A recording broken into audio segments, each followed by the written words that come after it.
acara Rakernas AP2LN tahun 2024 meningkatkan kualitas dan memperkuat persaudaraan.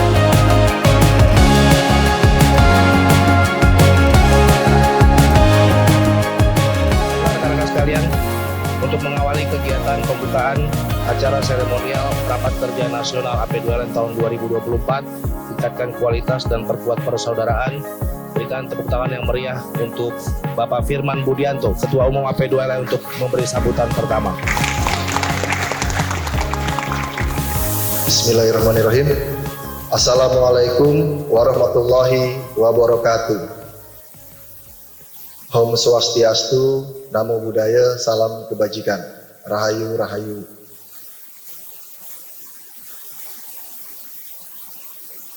Selamat pagi kepada seluruh tamu undangan. Yang saya hormati Bapak Dirjen Bina Lapotas, Bapak Agung Nur Rahmat STMM, yang telah hadir di tengah-tengah kita. Yang saya hormati Bapak Direktur Bina Lavogan, yang diwakili oleh Koordinator Bidang Pembinaan dan Penyelenggaraan Pemagangan Luar Negeri Direktorat Bina Lavogan, Bapak Muhammad Syihab Adri. Yang saya hormati Ketua BNSP atau Komisioner BNSP dan yang mewakili. Yang saya hormati JICA Expert Mr. Nishida Motoyuki. Yang saya hormati Labor Attaché Ekonomi Section Mr. Itetsu Tanaka. Yang saya hormati First Secretary Justice Attaché Embassy of Japan Mr. Kakeru Fujiyama. Yang saya hormati Ketua Umum Kadin Indonesia yang diwakili oleh Bapak Mas Bukin Pradana selaku Ketua Komtab Hubungan Kerjasama Kementerian Lembaga dan Industri. Yang saya hormati Dewan Pengawas AP2LN. Yang saya hormati Pembina AP2LN Pak Budi Hartawan, Pak Bob Tobing, terima kasih. Dan tentu saja yang saya hormati dan saya banggakan rekan-rekan semua anggota AP2LN DPW 1, 2, 3, 4, 5. Sebagaimana kita ketahui, di dalam RPJMN 2025-2045 yang rencananya akan diluncurkan oleh pemerintah pada awal 2025, pemerintah menargetkan pertumbuhan sekitar 8%. Tentu pencapaian ini harus didukung oleh semua pihak, bukan hanya pemerintah, namun juga seluruh elemen masyarakat. Salah satunya melalui pelatihan vokasi dan pemagangan yang dilaksanakan oleh seluruh pihak terkait. Sehubungan dengan hal tersebut, AP2LN terus menjaga meningkatkan hubungan baik dengan pemerintah Republik Indonesia dan saat ini khususnya dengan pemerintah Jepang, terutama di dalam negeri. Kita sangat berhubungan baik dengan Dirjen Bina Lavotas dari Kemnaker. Hal ini dibuktikan dengan meningkatnya agenda-agenda yang diselenggarakan oleh Kementerian Tenaga Kerja dan juga dari kementerian terkait di Jepang, yang dimana AP2LN tahun-tahun belakangan ini selalu dilibatkan di kegiatan-kegiatan tersebut. Dalam hal ini AP2LN menempatkan diri sebagai jembatan antara anggota dan KUMIAI atau lembaga penerima di Jepang. Perusahaan-perusahaan Jepang, organisasi-organisasi terkait, dan juga saat ini AP2LN sedang marak didatangi oleh prefektur-prefektur dari Jepang. Di antaranya ada Miyagi, ada Fukuoka, ada Kumamoto, dan sebagainya. Tentu hal ini akan membuka peluang bagi anggota-anggota AP2LN lainnya. Dan kami DPP terus mendorong hal ini agar bisa segera terrealisasi entah dalam kegiatan joint seminar dan lain sebagainya. Tentunya dalam dunia kerja, khususnya pemagangan ini, ada tantangan dan kesempatan yang kita temukan. Pada tahun 2027, Ikuse Shuro akan dimulai. Hal ini merupakan tantangan yang dapat menjadi kesempatan apabila kita semua bisa bersiap secara sistem SDM yang baik. Dan hubungan baik kita dengan seluruh stakeholder tentu dibutuhkan agar kita bisa berperan dalam program baru yang akan datang. Tentu AP2LN akan siap membantu membina anggota-anggotanya dan juga mempersiapkan diri dalam proses transisi ini, baik secara sistem dan dokumen. Dengan tantangan dan kesempatan yang kita hadapi bersama, saya berharap agar nilai kekeluargaan antara anggota AP2LN dapat terus dijaga dan ditingkatkan. Maka dari itu saya berharap untuk tiap-tiap DPW mengadakan agenda rutin, baik dalam bentuk formal maupun non-formal, untuk menghidupkan DPW dan menjaga keharmonisan hubungan antar anggota, karena salah satu tujuan AP2LN adalah sebagai wadah anggota untuk menjalankan dan membangun bisnis dengan cara bersinergi antara satu sama lain.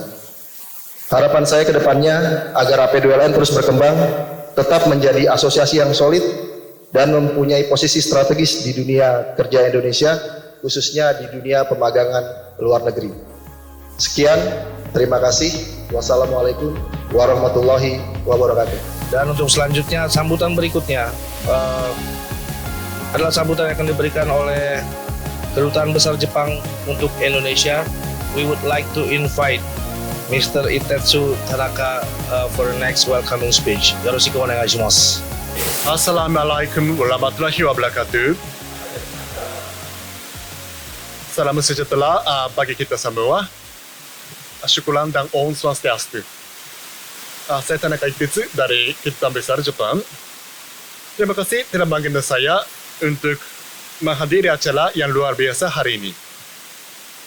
Saya ingin mengucapkan terima kasih yang sebesar-besarnya kepada Bapak Firman Budianto dan stafnya di AP2LN atas upaya mereka dalam menyiapkan pertemuan ini.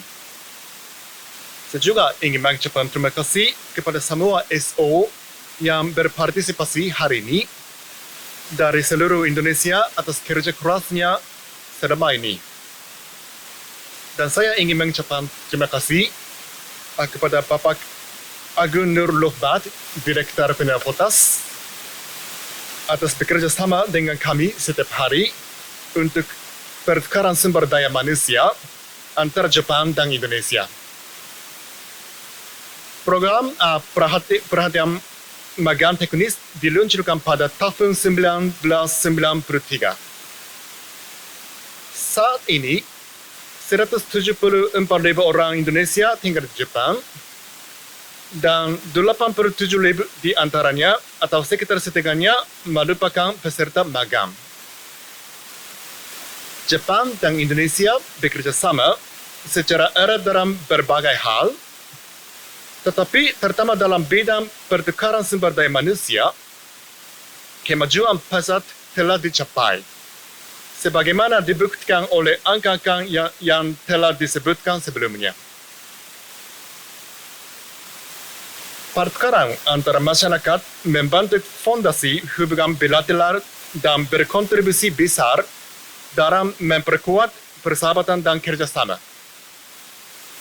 Sektor ini saling menguntungkan bagi Jepang yang membutuhkan tenaga kerja karena menurunnya angka kelahiran dan populasi yang menua, dan Indonesia yang mengalami bonus demografis dan penuh dengan vitalitas kaum muda. Saya percaya bahwa sangat penting untuk memperdalam hubungan ini. Saya dengan organisasi yang terhormat, saya memahami bahwa hubungan yang mendalam antara kedua negara kita di bidang sumber daya manusia yang saya disebutkan sebelumnya adalah hasil dari pekerjaan Anda sehari-hari. Saya harap Anda akan terus melatih personal berkualitas dan mengirim mereka ke Jepang dengan cara yang tepat. Dan 3 tahun sekarang, pada tahun 2027, sistem magang teknis yang ada saat ini akan berakhir dan digantikan oleh sistem yang baru, Ikse Shuro. Saya yakin banyak dari Anda yang memiliki kekhawatiran tentang perubahan sistem ini. Oleh karena itu, setelah sambutan saya hari ini, Bapak Fujiyama, Sekretaris Badan Imigrasi Jepang untuk Kedutaan Besar Jepang di Indonesia, akan memberikan gambaran singkat mengenai sistem yang baru Ikse Shuro.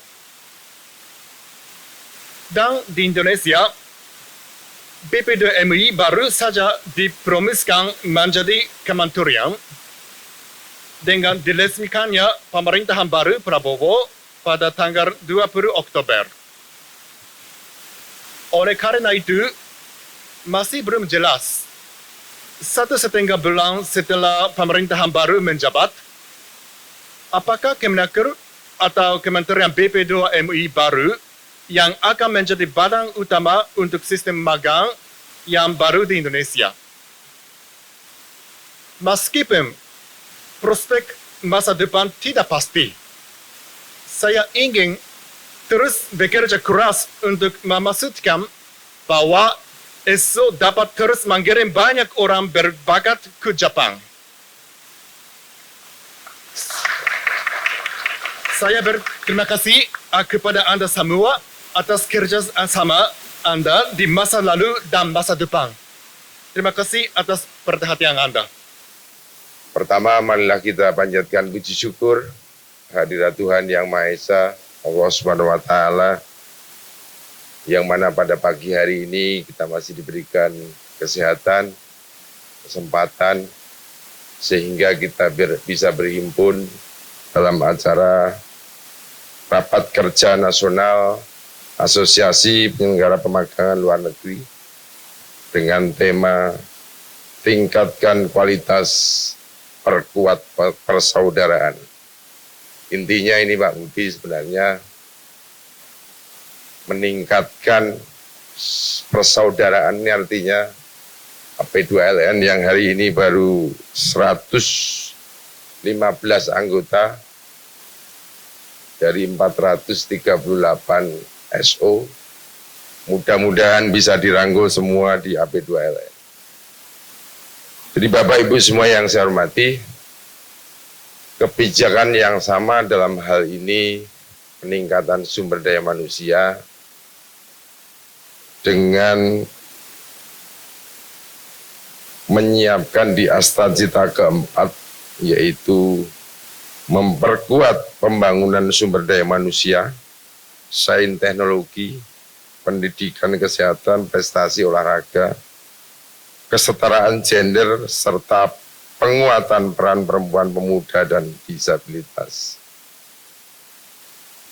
Dengan adanya Astacita keempat ini, Kementerian Ketenagakerjaan yang menjadi salah satu kementerian yang diberi mandat untuk meningkatkan kompetensi calon tenaga kerja, tentunya menyiapkan tenaga kerja yang benar-benar siap memasuki pasar kerja, dan tentu mereka yang memiliki daya saing.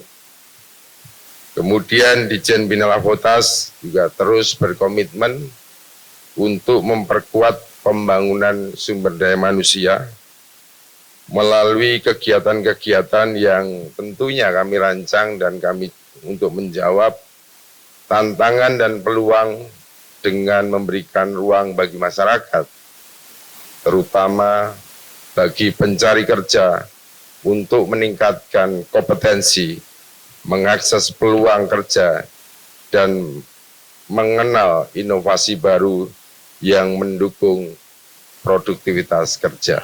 お話しします。Hari ini saya menggunakan bahasa Jepang. So, ada pertanyaan. Please, 後で、わかりませんって言ってください。今、他の日本語試験も使えるように準備をしています。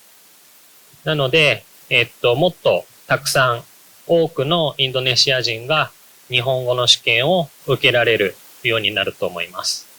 だいたい日本語の試験は来年2025年の7月、7月ぐらいに他のテストも使えるようになりますということで発表すると思いますので、少し待っていてください。